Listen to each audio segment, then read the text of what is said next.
This design has been around in the United States for decades and decades and decades. In fact, this is 1969 right there, and this here is a 1995. And they're exactly the same thing. You know, consistency, I guess, is the key to making banknotes, maybe. I've noticed that the edges are a little different. I don't know if that's a thing or if that matters or not, but on the back, exactly the same. And I find it fascinating. And of course, I've been in the United States for my entire life because I live here. I didn't even realize that this in and of itself is an anomaly because countries generally are up with the times and they change stuff, and the United States has been consistently the same look for a very, very long time. Anyway, this here is the, what is that, the Fed, something like that? U.S. Treasury. I was close. That's the Treasury building there in D.C. It's got the little mandalas going on the sign. I don't actually have an example of a newer $10 bill, and it's strange. Every time I get change, they'll give me 2 5s. Every time I go to I don't think the bank has ever given me a $10 bill. I don't know why. Maybe they're phasing them out. I noticed that Americans don't really use the 2 like at all. In fact, a lot of Americans don't even know that we have a $2 bill.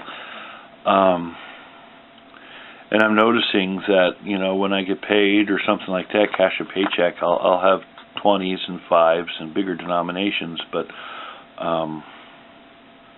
yeah, so I couldn't even find a 10 recently to show you this video, which is weird, but I just kind of realized that. It's like, that's interesting. Anyway, we have Hamilton, and I don't actually remember, what did Hamilton do? Pretty sure he was a president. Yeah, the only non-president we have on our money is Grant. He was a general. He's on a 50, but anyway, I digress. It's a very clean-looking note. It's a very professional-looking note. It's got a seriously old-school look to it. In spite of the fact that it was made, in 1995. It's not really a long time ago.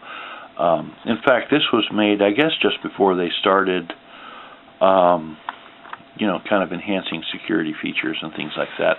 Our money now has more kind of a reddish tinge to it. It's not just the green and gray anymore. But people know green and gray. That's the United States money. So that's kind of our thing. Now it's green, gray, and kind of a pinkish thing going on. But whatever. What are you going to do? Anyway, so that's what I got. I just kind of wanted to show you guys the 10s from the last. This is like 3 decades of 10s right here. They're exactly the same. That kind of fascinates me a little, I suppose. I guess the ink is a little different. It looks a little darker on this one. I don't know if that's because it's circulated. I don't know. Interesting. So anyway, let me know what you think. If you have wisdom and insight beyond what I've come up with, and you probably do because I'm not a history guy, let me know in the comment section below. Thanks for watching, and I'll see you on the flip side. I'm out. Yeah.